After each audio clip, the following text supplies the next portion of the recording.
Dans le cadre du débat qui agite la France confinée sur l'ouverture ou la fermeture des commerces, l'ancien ministre de l'économie Arnaud Montebourg a émis ce matin sur France Inter une proposition pour le moins surprenante. J'aurais préféré fermer les supermarchés, parce qu'au moins ils ont de l'argent pour indemniser leurs salariés, et laisser ouverts les commerçants, parce qu'au moins ils sont un peu plus éparpillés, et ça permet de répartir le risque. Une proposition surprenante, tout d'abord sur le plan de la logistique. Aujourd'hui en France, 70% des achats alimentaires sont effectués en grande surface, 80% si l'on inclut les achats qui sont faits dans les supérettes sous enseigne dans les centres-villes.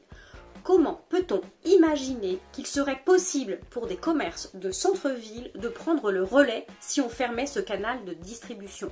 Peut-on imaginer la noria des semi-remorques qui devraient alimenter les petits commerces et aussi l'endroit où on pourrait stocker des millions de tonnes de victuailles? Ce n'est tout simplement pas possible. Avant de vouloir fermer les grandes surfaces, il faut aussi prendre en compte que dans de nombreuses régions de France, notamment rurales, le supermarché est le seul endroit où l'on peut avoir accès à une offre alimentaire totale et variée. Ça a été un des grands apports de la grande distribution en France. De nombreux Français n'ont tout simplement pas le choix d'aller dans des commerces de proximité. Il n'y a que des supermarchés dans de nombreuses zones rurales.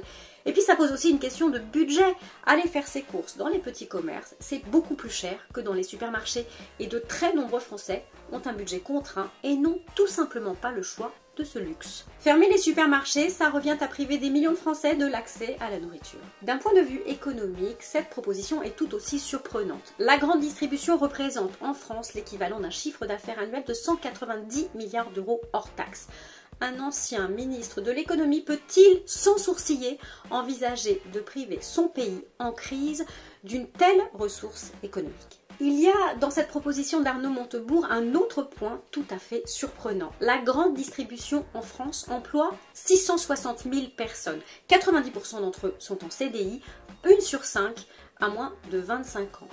Vouloir fermer leur lieu de travail revient à mettre toutes ces personnes au chômage. C'est n'avoir absolument aucune considération pour elles et pour leur travail. Et c'est aussi considérer que la France peut se permettre d'indemniser 660 000 personnes par pure démagogie. 660 000 personnes et leurs familles, ce sont aussi des électeurs.